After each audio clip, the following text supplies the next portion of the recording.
Burma దేశానికి సేవకెళ్ళిన అదోనిరాం Judson తన జీవితంలో చాలా శ్రమ అనుభవించాడు. ఒక 3 సంఘటనలు జ్ఞాపకం చేస్తాను అతని జీవితంలో. బర్మా ప్రజలకి వాక్యం చెప్పడానికి నిలబడేవాడు. అయ్యా కూర్చో,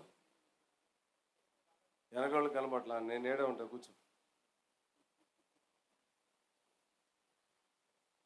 బర్మా ప్రజలకి దేవుని వాక్యాన్ని అందించడానికి వారి మధ్యకి వెళ్ళాడు. ఇంచుమించుగా 7 సంవత్సరాలు నిలబడి వాక్యాన్ని బోధిస్తూ ఉండేవాడు, వాక్యాన్ని చెప్తూ ఉండేవాడు. 7 సంవత్సరాలు. ఎన్ని సంవత్సరాలు చెప్పండి? ఒక్కరంటే ఒక్కరు కూడా రక్షించబడాల. 7 సంవత్సరాల తర్వాత ఒక వ్యక్తి వచ్చి, నువ్వు రోజు నిలబడి కేకలేసి అరిచి చెప్పేది ఏంది అని అడిగాడు. ఎంతకాలం తర్వాత? 7 సంవత్సరాల తర్వాత. మీరు ఆలోచన చేయండి, 7 సంవత్సరాలు అంత కఠినమైన పరిచర్య చేయడానికి తను తాను అప్పగించుకొని పరిచర్య చేసిన దేవుని దాసులు. ప్రభు పిల్లలమైన మనం, దేవుడు మనకు ఒక పని అప్పగించిన తర్వాత ఆ పని అప్పగించుకొని, దేవుడు అప్పగించిన మేరలో మనం ఆ పని చేయవలసిన అవసరత ఉంది. ఇంకా రెండవ ఇన్సిడెంట్ ఏంటంటే, తాను బర్మా భాషలోకి బైబిల్ తర్జుమా చేశాడు. చూడండి, బర్మా భాషలోనికి నిఘంటు రాశాడు. ఆనాడు బర్మా భాషలోకి తర్జుమా చేసిన నిఘంటువే ఇప్పుడు బర్మా ప్రజలు అనుభవిస్తున్న నిఘంటు. అర్థమైందా? అంతేకాదు, సువార్త ప్రకటిస్తుండగా ఆ కాలంలో ఉన్న అధికారులకి ఆయన విషయం నచ్చలేదు, గిట్టలేదు. ఆయన్ని తీసుకెళ్లి చెరసాల్లో వేశారు. చాలా కాలం చెరసాల్లో ఉన్నాడు. ఆయన భార్య అని, ముందు వెనక కొంచెం పేరు ఉంది కానీ అని అనే పేరు నాకు చాలా ఇష్టమైంది. ఆమె జీవితాన్ని చూస్తూ ఉన్నప్పుడు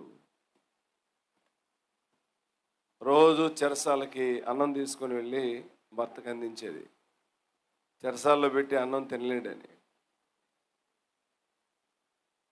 ఎక్కడో ఇంగ్లాండ్ నుండి బర్మా దేశానికి వచ్చి చాలా కష్టాలు, శ్రమలు అనుభవించారు. ఇంకొక బాధాకరమైన విషయం చెప్తాను. అంటే ఈరోజు మనం ఎంత కంఫర్ట్ జోన్లో ఉన్నామో, ఎంత అనుకూలతల మధ్య ఉన్నామో, ఎంత విసిగిపోతున్నామో, ఈరోజు చిన్న చిన్న విషయాలకి ఎంత కష్టపడుతున్నామో ఆలోచన చేస్తూ ఉంటే కొన్నిసార్లు బాధ అవుతుంది. మన మీద మనకే ఈ సంగతులన్నీ తెలిసిన తర్వాత అసహ్యం అవుతూ ఉంది. చూడండి నాకెళ్ళి చూడండి. ఓడలో ప్రయాణం చేస్తూ ఉంటే తన భార్య అని చనిపోతే ఓడ సముద్రంలో ఉంది. ఇప్పుడు సమాధి చేయడానికి అక్కడ వీలు లేదు. ఎక్కువ కాలం ఆ చనిపోయిన బాడీని పెట్లో పెట్టి తీసుకుని వెళ్ళగలిగే అవకాశాలు కూడా లేవు. చనిపోయిన తర్వాత ఒకరోజు ఉంచి భార్యని నగలు చూడాలి అలాగే పట్టుకొని సముద్రంలోనికి వదిలేస్తాడు. చనిపోయిన తన భార్యని అలాగే పట్టుకొని సముద్రంలోకి విడిచిపెట్టేస్తాడు. కుమారులు కూడా చనిపోతారు, కుమారులు కూడా సముద్రంలోకి విడిచిపెట్టేస్తాడు. ఇది కష్టమైందా? తేలికైందా? చాలా కష్టమైంది. నా ప్రియమైన వర్లరా, దేవుడు మనకు అనుగ్రహిస్తున్న కృప ఎంత విశేషమైందో ఎరిగి మనం ప్రభు కొరకు జీవిస్తే బాగుంటుంది. ఇదేంటి ప్రభువా, నా భార్యని కనీసం ఆ కొండపైకైనా తీసుకొని వెళ్ళి అక్కడైనా సమాధి చేయగలిగితే బాగుంటుంది, ఇక్కడ నువ్వు అక్కడ దాకా కాపాడొచ్చు కదా, బ్రతికొంచొచ్చు కదా. ఇట్లాంటి ఆలోచనలు కానీ ఇట్లాంటి తలంపులు కానీ ఏమీ మాట్లాడలేదు. అద్భుతంగా ఆమె చనిపోయిన తర్వాత మరలా సేవకు వచ్చి సేవ చేస్తూ ఉండగా ఆ సేవా పరిచర్ని ఇష్టపడి మరొక సహోదరి ఆయన్ని వివాహం చేసుకోవడానికి ఇష్టపడింది, వివాహం చేసుకుంది. దేవుని పిల్లలమైన మనం మన విశ్వాస భక్తి జీవితంలో కష్టాలను శ్రమలను ఓర్చి వారు పరిచర్య చేశారు కనుక ఆ పరిచర్య ఎప్పటికీ నిలిచి ఉంది కనుక దేవుని కొరకు, దేవుని మహిమ కొరకు నిన్ను నువ్వు నన్ను నేను అప్పగించుకుందాం. ప్రభువు తన కృపను కనికరాన్ని ఆయన మన ఏళ్ళ విస్తరింప చేస్తాడు. ఈ విషయాల్లో మీరందరూ ఆలోచన చేయాలని ప్రేమతో మనం చేస్తూ ఉన్నాం. బర్మాలో సేవ చేసిన దైవజనుల్లో చాలామంది ప్రముఖులు ఉన్నారు. వారిలో అత్యంత ప్రముఖుడు అదోనీరామ్ జడ్సన్. అద్భుతమైన పరిచర్య చేసి ఆయన మహిమలోనికి వెళ్ళిపోయాడు. మన జీవితాల్లో కూడా నమ్మకంగా ప్రభు కొరకు అలాగ జీవించి నిత్యత్వాన్ని, మహిమను పొందే అనుభవాన్ని కలిగి ఉందాం. అటు కృప మహిమగల దేవుడు మన ఇళ్ళ విస్తరింప చేయనుగాక. రైట్, మంచిది. ఈ సమయాన్ని దేవదాసులు జోసఫ్ అన్నకి అప్పగిస్తూ ఉన్నాం.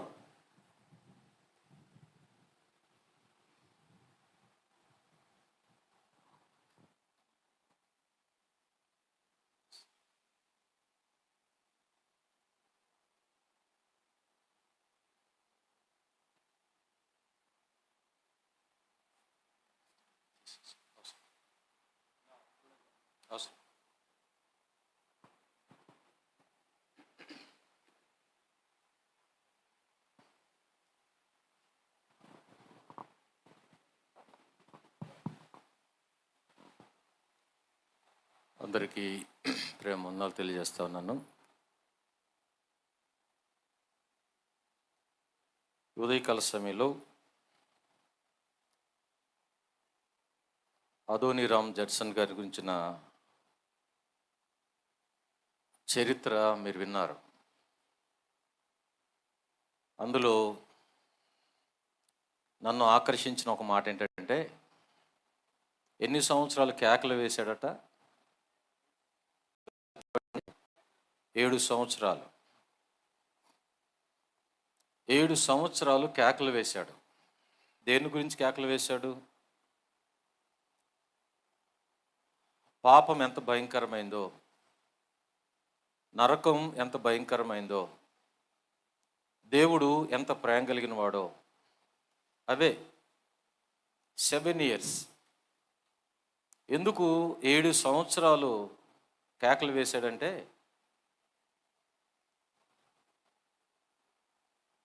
ఆ మరణం యొక్క వేదన అంత దగ్గరగా చూశాడు ఆయన. దేవుని యొక్క ప్రేమను అంత దగ్గరగా చూశాడు యవ్వనస్తుడుగా. ఆయన బాల్యంలోకి వెళితే సేవ గురించి సహోదరులు చెప్పారు. తను ఎలా రక్షించబడ్డారో కొన్ని విషయాలు చెప్పి వాక్యంలోకి వెళతాను. ఏ ఆత్మల కొరకైతే 7 సంవత్సరాలు కేకలు వేశాడో అతని జీవితం ఏంటంటే, అతను ఒక క్రైస్తవ కుటుంబంలో పుట్టాడు. ఎంత తెలివైన వాడంటే 3 సంవత్సరాలకే బైబిల్ చదవటం అలవాటు చేసుకున్నాడు. At the age of 3. 10 సంవత్సరాలకి మ్యాథమెటిక్స్, గ్రీక్ లాంగ్వేజ్లో మంచి ప్రావీణ్యత సంపాదించేవాడు. చాలా తెలివైనవాడు, చాలా చాలా తెలివైనవాడు. అమ్మా నాన్న అనుకున్నారు, ఎంత చక్కని కుమారుని దేవుడిచ్చాడు, ఎంత భక్తి కలిగిన కుమారుని ఇచ్చాడు, ఎంత తెలివి కలిగిన కుమారుని ఇచ్చాడని చాలా సంతోషించారు. అయితే కాలేజీకి వెళ్ళిన తర్వాత కథ అడ్డం తిరుగుద్ది. కాలేజీలో జేమ్స్ అనే ఫ్రెండ్ తనకి పరిచయం అవుతాడు. పరిచయం అయిన తర్వాత చిన్నగా తనకున్న తెలివిని ఆధారం చేసుకొని చిన్నగా లోకంలో జారిపోతాడు. లోకంలో జారిపోయిన తర్వాత క్రైస్తవ్యాన్ని గురించి తనకున్న అభిప్రాయం ఏంటంటే, క్రైస్తవ్యం ఒక బలహీనమైన మనుషులను తయారు చేసే ఒక మతం, అది తన అభిప్రాయం. ఆ రీతిగా లోకంలో కలిసి వెళ్ళినప్పుడు ఒకరోజు తన ఒక హోటల్లో స్టే చేస్తాడు. హోటల్లో స్టే చేస్తే ఆ రాత్రి అంతా ఆ గదిని ఆనుకున్న ఇంకొక గదిలో ఆ రాత్రి అంతా మరణంతో పోరాడుతూ ఉంటారు. రాత్రి అంతా ఏడుస్తూ ఉంటారు. రాత్రి అంతా కలవరపడతా ఉంటాడు. అంటే ఒక వ్యక్తి మరణించే ముందు ఎలా ఉంటాడో ఇతను డిస్టర్బ్ అవుతాడు. డిస్టర్బ్ అయిన తర్వాత రాత్రి అంతా మార్నింగ్ ఆ శబ్దం వినపడదు. అక్కడికి వెళ్ళి చూస్తే షాకింగ్ న్యూస్ ఏంటంటే ఆ చనిపోయింది ఎవరంటే ఇతని బెస్ట్ ఫ్రెండ్. ఆ రాత్రి అంతా విన్న కేకలు తనకు అర్థమైనాయి. మరణపు అంచుల్లో ఒక మనిషి వేసే కేకలు ఎలా ఉంటాయో తన హృదయంలో అంతరంగంలో చొచ్చుకొని పోయాయి. ఆలోచించడం మొదలుపెట్టాడు. నా తెలివి కాదు, నా పాపం కాదు. గతంలో విన్న వాక్యాలు ఉంటాయి కదండి, అవి జ్ఞాపకం రావడం, ఇంటికి వెళ్ళడం, పశ్చాత్తాపడటం, తిరిగి తను ఏడవడం.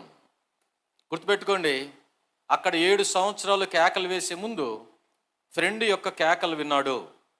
ఆ దుఃఖం అర్థమైంది. అది అతని జీవితంలో మార్పును తీసుకొచ్చింది. తను ప్రభు దగ్గరికి వస్తాడు. ప్రభు దగ్గరికి వచ్చిన తర్వాత సేవకు అప్పగించుకున్న తర్వాత అద్భుతమైన, ఇందాక సహోదరులు చెప్పినట్లుగా ప్రపంచం ఆశ్చర్యపడే స్థాయికి దేవుడు ఆ వ్యక్తిని తీసుకెళ్ళాడు. సో ఇది జ్ఞాపకం చేస్తున్నప్పుడు నాకు అనిపించింది, ఈ మన యూత్ మీటింగ్కి ఆ హిస్టరీ బాగా సరిపోయిద్దేమో అనిపించింది నాకు. ఎందుకంటే ఇక్కడికి వచ్చిన యవ్వనస్తులు అందరూ 99.9% అందరూ ఎవరంటే నాకు తెలిసి క్రిస్టియన్ బ్యాక్గ్రౌండ్ ఉన్నవాళ్ళే. నాకు తెలిసి, ఐ రైట్? అందరూ క్రైస్తవ కుటుంబం వచ్చిన వాళ్ళే. వాక్యం తెలియని వాళ్ళు ఎవరు లేరు జడ్సన్ లాగా. వాక్యం చదవని వాళ్ళు కూడా ఎవరు లేరు జడ్సన్ లాగా. తెలివైన వాళ్ళు జడ్సన్ లాగా.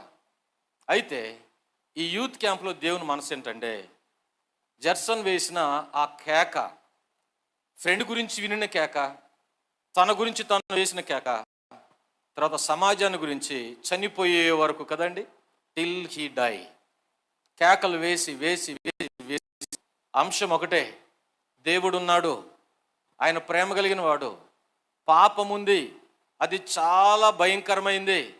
నరకముంది, అది ఇంకా భయంకరమైంది.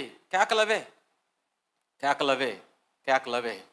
కాబట్టి ఈ కాలంలో ప్రియమైన మిత్రులారా, జ్ఞాపకం చేసుకుంటూ ఈ 2 దినాలు నేను